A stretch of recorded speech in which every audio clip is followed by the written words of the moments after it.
అసలు ఈయన అర్హుడా కాదా అనే దీని మీద పరిశీలించాలని చెప్పేసి కేంద్ర విజిలెన్స్ ఆ దానికి రస్తోగి అనేట ఆయనకు ఇది ఢిల్లీ నార్త్ బ్లాక్ లో ఉన్నటువంటి నేను స్క్రీన్ మీద నేను ఇచ్చిన కంప్లైంట్ పెట్టినా అంతే కూడా రస్తోగి గారికి మరి ఈ రోజు ఫార్వర్డ్ చేయడం జరిగింది. ఢిల్లీ ఈయన నార్త్ బ్లాక్ లో ఉంటాడు కొంచెం,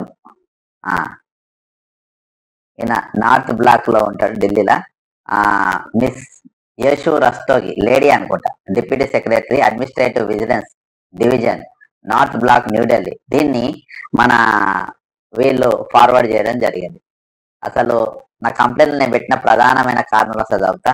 I'm writing to formally submit my representation regarding the proposed appointment of mister K Ramakrishna Rao and Indian administrative service IAS officer as the next Chief Secretary of Telangana.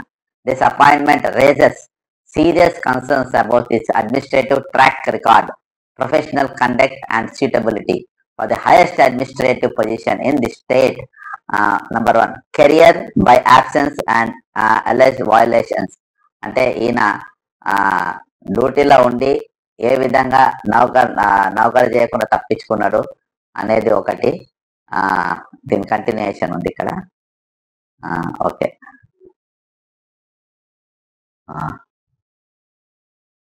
Okay ఇట్లా చూద్దాం. Mister Rao's service record reflects unusual and unexplained gaps. అసలు చెప్పలేని విధంగా ఈయన నౌకర్లు ఉన్నది.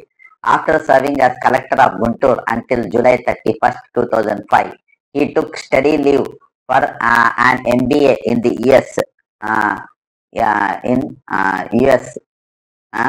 from August 2005 to May 2007.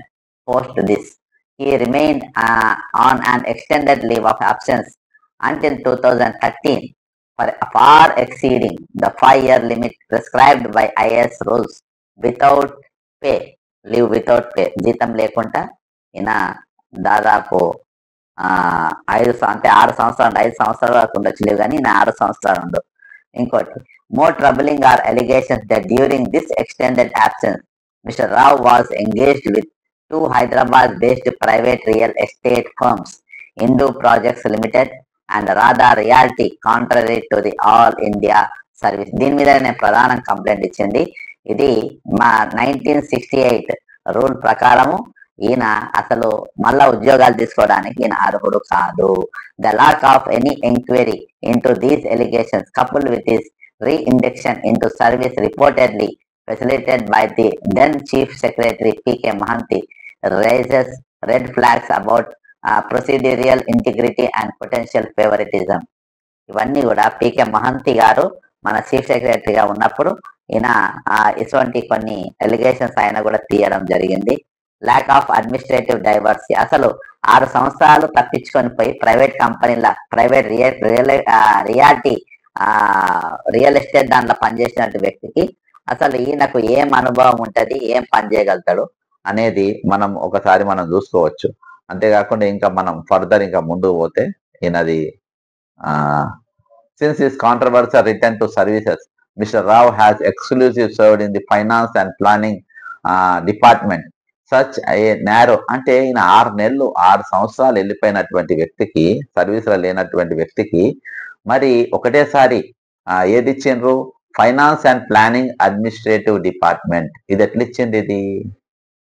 ఎట్లిచ్చిండ్రు అని అంటే దీన్ని మనం పరిశీలిస్తే ఈయన 2 రియల్ ఎస్టేట్ కంపెనీలో పనిచేసిండ్రు.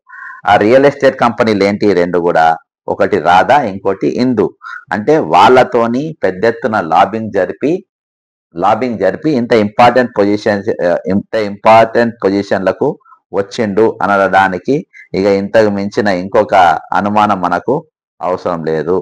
అయితే ఇటువంటి వ్యక్తులకు ఏకంగా ఫైనాన్స్ ఇవ్వడం వల్ల ఈరోజు ఎంత పెద్ద ఎత్తున తెలంగాణ నష్టపోయింది, ఆర్థికంగా ఏ విధంగా నష్టపోయిందని మనం ఈజీగా ఇందులో పరిశీలన చేసుకోవచ్చు, ఈజీగా మనం తెలుసుకోవచ్చు ఇందులో.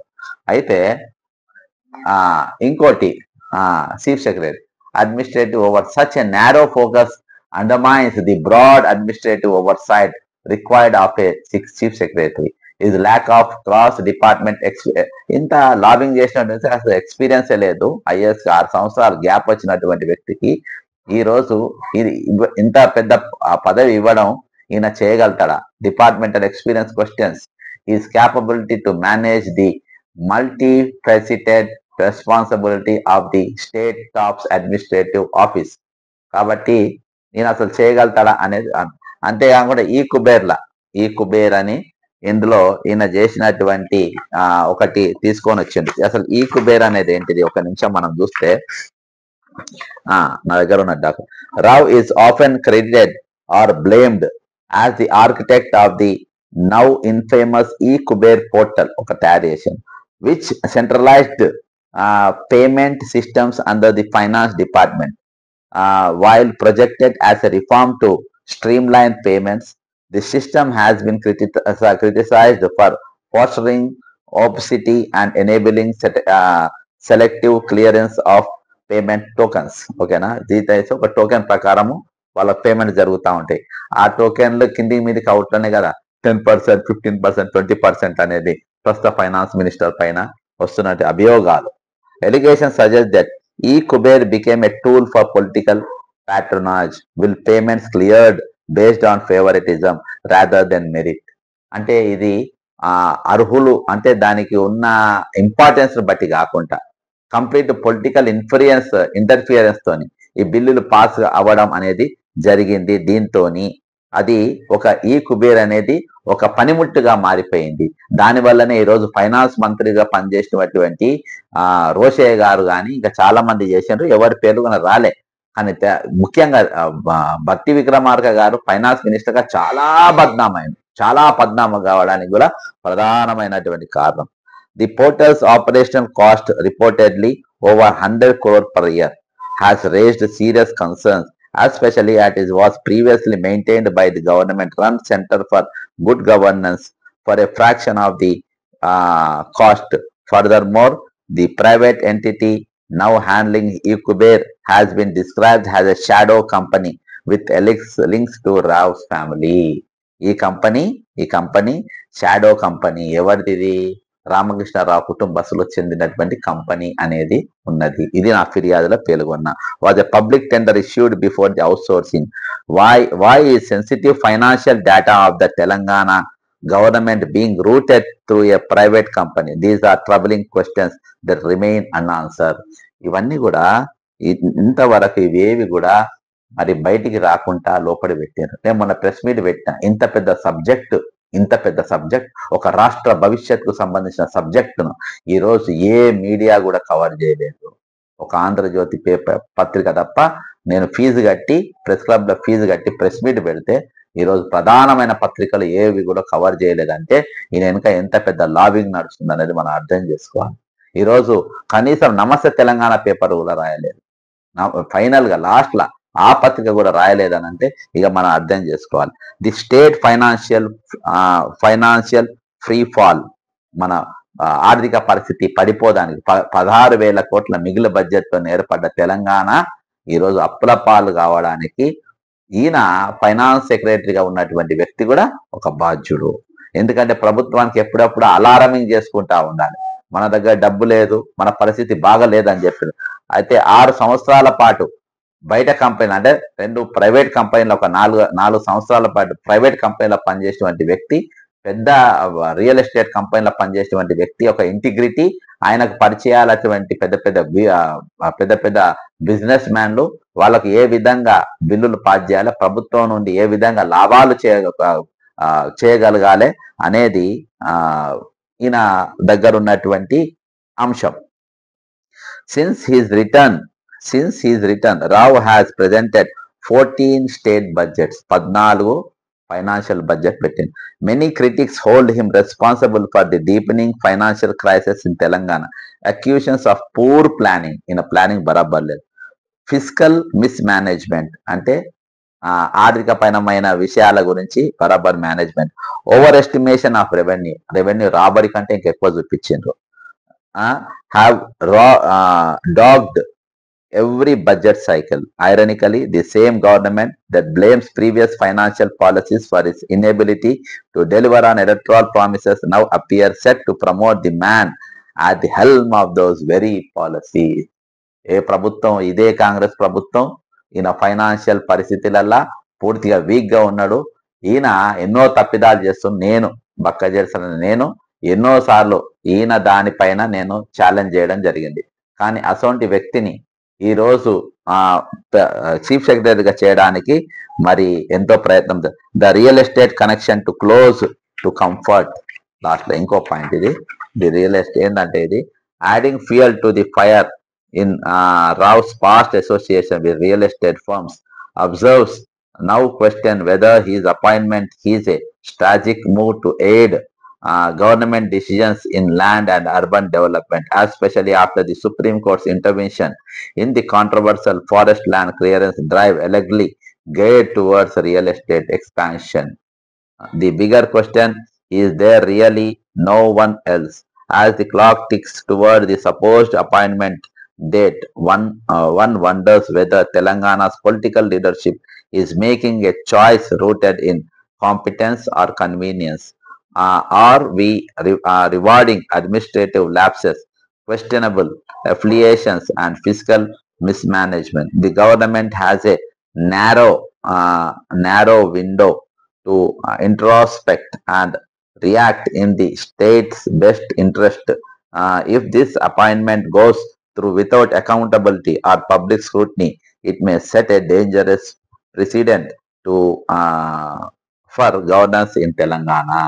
ఇటువంటి వ్యక్తిని ప్రజాక్షేత్రంలో సరి అయిన విధంగా స్క్రూటినీ చేయకుండా ఈయనను గీన తీసుకుపోయి అపాయింట్మెంట్ చేస్తే ఒక పారదర్శకత లేనటువంటి వ్యక్తిని, ఒక అకౌంటబిలిటీ లేనటువంటి వ్యక్తిని ఈ రోజు చీఫ్ సెక్రటరీగా చేస్తే ఈ రాష్ట్రము పెద్ద ఎత్తున నష్టపోయే ప్రమాదం ఉంటది. కాబట్టి ఈయన నియామకాన్ని సవాల్ చేస్తున్నా.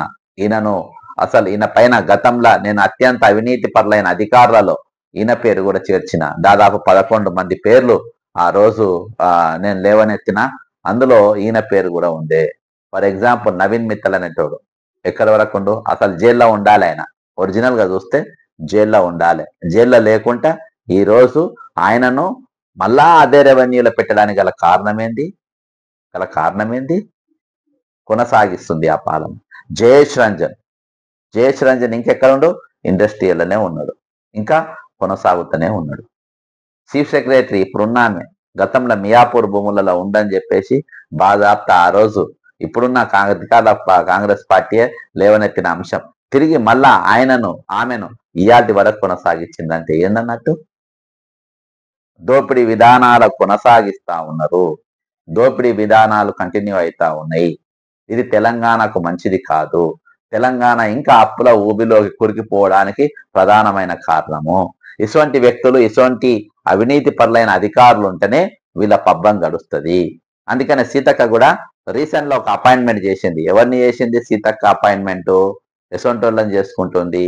రియల్ గా ఏమైనా ఇంటిగ్రిటీ ఉన్నోళ్ళని చేసుకుంటుండ్రా? ఒకసారి ఆ ఫోటో కూడా చూద్దాం. నేను దీని మీద కూడా వీడియో చేసిన, నేను కంప్లైంట్ ఇచ్చిన. సీతక్క నక్సలైట్లకి వెళ్ళి వచ్చిన సీతక్క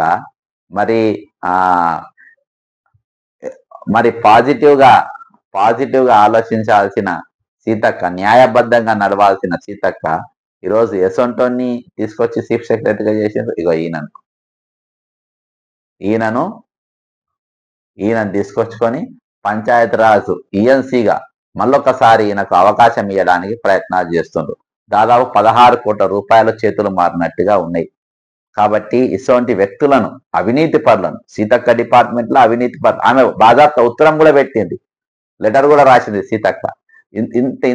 ఇంతకంటే బుద్ధిమంతుడిగా తెలంగాణలో ఎవరు దొరకరు. ఈయన కానిముత్యం. ఇసొంటోళ్ళు తెలంగాణకు ఎంతో అవసరము అని చెప్పేసి సీతక్క గారు బాజాప్త ఉత్తరమే పెట్టిన పరిస్థితి. అంటే ఈరోజు మన స్థాయి ఏ స్థాయికి దిగజారిన మనము. ఇది ఒకసారి సీతక్క ఉత్తరం కూడా చదువుతా. ఒకసారి సీతక్క రాసిన ఉత్తరము. ఇవన్నీ అల్లకెళ్ళి తెప్పించిన నేను. ఇప్పుడు ఫైనాన్స్ ఉందంట ఈసారి ఫైల్. ఇగో పిఆర్ అండ్ ఎవరికి రాసింది Seethakka garu? The honourable chief minister government of Telangana, Hyderabad.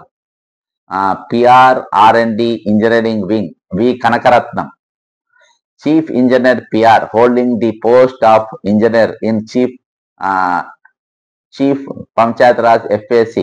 Request. ఇక ఈయన గురించి ఏం రాసిందో చదువుతాం ఒక నిమిషం. Please find the enclosed representation of Shri V Kanakaratnam, chief engineer, holding the post of engineer in chief PR on FAC basis, stated that he had joined in the department in the year 1989 in the cadre of AE and served the department at various levels in all fields, the works execution, quality control and administration, and was involved in all successful flagship programs and prestigious projects like HAM.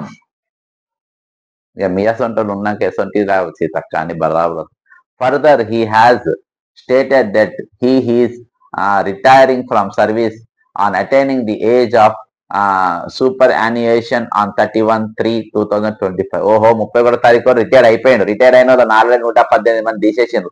కానీ ఈయన special case ఇటువంటి ఆనిముత్యం మన దొరకదంటుంది Seethakka. And requesting for the service extension for 2 more years, ఇంకా 2 సంవత్సరాలు ఇవ్వాలంట. Beyond it is superannuation for the post of engineer in chief PR, Hyderabad. His vast experience in field will help to speed up, to cope up and to meet the goals of the government and also the government flagship program. ఇసొంటోడు చాలా బుద్ధిమంతుడు. మన రేవంత్ రెడ్డి గారి సర్కార్లా ఇసొంటి ఆనిముత్యం దొరుకుడు మన అదృష్టం అంటుంది సీతక్క. ఇంత చక్కని పూస మన దొరకడంటుంది సీతక్క. సీతక్క సంతకం కూడా చూద్దాం. ఈ సీతక్క లెటర్ ప్యాడే. సీతక్క గారు పచ్చ ఇంకుతో సంతకం పెట్టింది. డాక్టర్ ధనసరి అనసూయ సీతక్క బ్రహ్మాండంగా సంతకం పెట్టింది. ఇటువంటి ఆనిముత్యం దొరకదని చెప్పేసి ఆమె లెటర్ ప్యాడ్ పైన రాసింది. ఇగో ఆమె లెటర్ ప్యాడ్ ఇది, ఆమె లెటర్ ప్యాడ్ ఇది. ఆమె లెటర్ ప్యాడ్ మీద బ్రహ్మాండంగా రాసింది. ఇటువంటి ఆనిముత్యాలు మనకు దొరకరు, ఇటువంటి ఆనిముత్యాలు మనకు కనబడరు అని చెప్పేసి చెప్పింది సీతక్క. కాబట్టి ఏది ఏమైనప్పటికీ ఈరోజు సరే, నేను అవినీతి పైన అధికారులు అని చెప్పేసి రేవంత్ రెడ్డి ముఠా ఏ విధంగా పనిచేస్తుంది, రేవంత్ రెడ్డి దండుపాలెం గ్యాంగ్ ఏ విధంగా పనిచేస్తుంది, అవినీతి పరులను ఏ విధంగా ప్రోత్సహిస్తుంది, అవినీతి పరులను పెద్దపీట ఏ విధంగా వేస్తుంది, గత ప్రభుత్వం పెట్టుకున్న అవినీతి పరులను ఇయాటి వరకు ఏ విధంగా కొనసాగిస్తుంది. ఈ రోజు ప్రధానమైన పత్రికలు ఇంత పెద్ద అంశాన్ని నేను బయటపెట్టిన రాయనప్పటికీ ఈ రోజు నేను తెలంగాణ ప్రజలకు విన్నవించుకునేది ఏంటంటే, మీరు ఖచ్చితంగా కామెంట్ చేయండి, దీన్ని షేర్ చేయండి. సాధ్యమైనంత మందికి నేను చెప్పింది వాస్తవమా కాదా ఎగ్జామిన్ చేయండి. రామకృష్ణారావు అనేటువంటి ఇంటిగ్రిటీ గురించి మీరు పరిశీలించండి. ఇంకా అన్ని ఛానల్స్ కూడా దీనిపైన వీడియోలు చేయాలని కోరుకుంటా ఉన్నా. ఈరోజు మరి సర్వోన్నతమైన డిఓపిటి, అన్ని ఐఏఎస్లకే బాస్ అయినటువంటి డిఓపిటి ఈరోజు విజిలెన్స్ కు ఫార్వర్డ్ చేసింది. మరి దీన్ని బీజేపీ సర్కార్ మరి ఉన్నది ఉన్నట్టుగా చేసి ఈయన చీఫ్ సెక్రటరీ కాకుండా ఆపగలుగుతుందా? లేకుంటే లేదు, రేవంత్ రెడ్డి మావోడే, రేవంత్ రెడ్డి గారికి చీఫ్ సెక్రటరీగా ఒక అవినీతి పైన అధికారి, ఏ అర్హత లేనటువంటి అధికారి మాకు చీఫ్ సెక్రటరీగా ఆయనే ఉండాలి అని చెప్పేసి మరి బీజేపీ ప్రభుత్వం రేవంత్ రెడ్డికి వత్తాసు పలుకుతుందా? ఆయనకు మద్దతు తెలుపుతుందా? ఈయన పైన ఉన్న కేసులు మొత్తం పక్కన పెడుతుందా? లాబింగ్ స్టార్ట్ అవుతుంది కావచ్చు. ఒకవేళ లాబింగ్ కాకుంటే రామకృష్ణారావు పక్కన ఉంటాడు. ఒక మంచి అధికారి రావాలి అని మనం కోరుకుందాం. లేకుంటే అవినీతి అధికారుల కబంధ హస్తాల్లో తెలంగాణ పరిపాలన ముందుకు పోతూనే ఉంది. దానితో ఇంకా అప్పులపాలైతం కావచ్చు, ఇంకా నిరుద్యోగ సమస్య పెరుగుతుంది కావచ్చు, ఇంకా లాబీస్టులు పెరుగుతుంది కావచ్చు. ఈరోజు ఆత్మగౌరవం ఒక నినాదం తప్ప తెలంగాణ ప్రజలకు మిగిలింది ఒరిగింది ఏం లేదు. ఈరోజు పస్తులుండే కుటుంబాలు ఎన్నో, నిరుద్యోగంతో తాండవిస్తున్న తెలంగాణ ఈరోజు ఇటువంటి అధికారులతోని ఈయాటికి మరి బాధాప్త ఒక నక్సలైట్ ఉద్యమం నుంచి వచ్చిన సీతక్కనే రిటైర్ అయిన వ్యక్తికి ఇంకో 2 ఏళ్ళు అర్హులైనటువంటి వ్యక్తులను ఆ పోస్టు దూరం పెట్టమని బాధాప్త ఉత్తరం రాసిన ఇటువంటి అవినీతి పనుల కొమ్ము కాసే సీతక్క లాంటి వాళ్ళు కూడా మంత్రులుగా ఉన్నారంటే మనం ఎక్కడికి పోతున్నాం, ఈ రాష్ట్రం ఎక్కడ ప్రయాణం చేస్తుందని చెప్పేసి మనం అర్థం చేసుకోవాల్సిన పరిస్థితి ఉన్నది. కాబట్టి ఈరోజు క్యాబినెట్ మంత్రులు, ఎమ్మెల్యేలు, మన ఆపోజిషన్ పార్టీలు, బీజేపీ పార్టీ ఎవరు కూడా ఈయన నియామకాన్ని సవాల్ చేస్తలేరు, ఎవరు కూడా మాట్లాడతలేరు. ఈరోజు బక్క జల్సన్ ఫ్యాక్ట్స్ మాత్రమే ఈయన గురించి, ఈయన లోతుల్లో పోయి ఈయన వ్యవహారం అంతా బయటికి తీసింది. డిఓపిటికి కంప్లైంట్ ఇచ్చింది. మొత్తం వివరాలతో సహా, వారికి సాక్ష్యాలతో సహా ఈయన ఏ కంపెనీలో పనిచేసిండో, ఈయన పీరియడ్లో ఫైనాన్షియల్ గా ఎట్లా నష్టపోయినాము, 14 బడ్జెట్లు ప్రవేశపెట్టిన 14 బడ్జెట్లు ఏ విధంగా పోయింది, ఈ కుబేర్ ద్వారా జరిగినటువంటి స్కామ్లు ఏంది, ఈయన ప్రైవేట్ కంపెనీలో పనిచేసిన పరిస్థితి ఏంది, 6 సంవత్సరాలు బయట ఉన్నటువంటి వ్యక్తిని మళ్ళీ తీసుకొచ్చి ఒక ప్లానింగ్ అండ్ ఫైనాన్స్ డిపార్ట్మెంట్ సెక్రటరీగా ఏ విధంగా వేసింది, ఇవన్నీ లాబింగ్లతోనే జరిగింది. గత ప్రభుత్వం వేసింది, ఈ ప్రభుత్వం మోస్తుంది, కంటిన్యూ చేస్తుంది. అదే అవినీతి, అదే అధికార దుర్వినియోగం, అదే అదే పాలనను కొనసాగిస్తుంది ఈ కాంగ్రెస్ ప్రభుత్వం కూడా బీజేపీ మద్దతుతోని. ఆనాడు బీజేపీ మద్దతు ఆ ప్రభుత్వానికి ఉంది, ఈనాడు బీజేపీ ప్రభుత్వం ఈ రేవంత్ రెడ్డికి మద్దతుగా ఉన్నారు. పక్క రాష్ట్రంలో ఉన్న చంద్రబాబు నాయుడు మద్దతుతోని, ఆయన సూచనలతోని ఈ ప్రభుత్వం నడుస్తుంది అనడానికి ఇది ఒక తాజా ఉదాహరణ. ఏదేమైనప్పటికీ ప్రజాస్వామ్య వాదులందరూ కూడా దీన్ని అడ్డుకోవాల్సిన అవసరం ఉంది. ఆ వాదులు ఎవరైనా ఉన్నారేమో నాకైతే కనబడతలేరు, ఆ వాదులు ఉన్నారేమో కనబడతలేరు. కనీసం ఇవాళ కూడా అన్ని పత్రికలను మళ్ళొకసారి రాసి పంపిన, ఆ పత్రికలైన ఇవాళ మరి ఏకంగా విజిలెన్స్ ఎంక్వైరీకే మరి ముందుకొచ్చింది ప్రభుత్వం. విజిలెన్స్ ఎంక్వైరీ చేయాలని చెప్పి ఈరోజు నిర్ణయించింది, అది ముందుకు పంపింది. కాబట్టి కనీసం ఇప్పుడైనా చర్యలు తీసుకుంటారని, ఇప్పుడైనా రామకృష్ణారావు నియామకం కాకుండా అర్హమైన వ్యక్తులు ఎవరున్నారో వాళ్ళ పేర్లు పరిశీలించి తీసుకొని వచ్చి తెలంగాణకు మంచి పాలన అందిస్తారని చెప్పేసి, మరి లేకుంటే రామకృష్ణారావు అనే ఈయన వేస్తే ఈరోజు రేవంత్ రెడ్డి మీద ఆల్రెడీ ఆయన క్రిమినల్ బ్యాక్గ్రౌండ్ ఉంది, ఓటుకు నోట్లు దొరికిండు, ఆయన తరచూ కోర్టుకు పోయే పరిస్థితి ఉంది, ఆయన నేర చరిత్ర క్రిమినల్ బ్యాక్గ్రౌండ్ ఉంది, ఒక క్రిమినల్. కాబట్టి ఆయన ఈరోజు ఈయనను కూడా ఒక అవినీతి పరులైన అధికారి చీఫ్ సెక్రటరీగా వస్తే పక్క రాష్ట్రం వాళ్ళు మనం ఎక్కిరించే పరిస్థితి వస్తుంది. ఆత్మగౌరవంతో ఏర్పడ్డ తెలంగాణలో ఈరోజు బిల్లా రంగాల చేతుల్లో ఉన్నదని చెప్పే పరిస్థితి వస్తుందని చెప్పి తెలియజేసుకుంటూ మరొకసారి ఈ వీడియో చాలా ఇంపార్టెంట్. ఇది సాధ్యమైనది షేర్ చేయండి. రామకృష్ణారావును నియమించడం సబబా కాదా, విజిలెన్స్ ఏ విధంగా వ్యవహరిస్తుంది, బీజేపీ ప్రభుత్వం మరి ఇతని నియామకాన్ని అడ్డుకుంటుందా, మీరు కామెంట్ రూపకంగా తెలియజేయాలని కోరుకుంటూ సెలవు తీసుకుంటున్నా. జై తెలంగాణ, అమరవీరులకు జోహార్.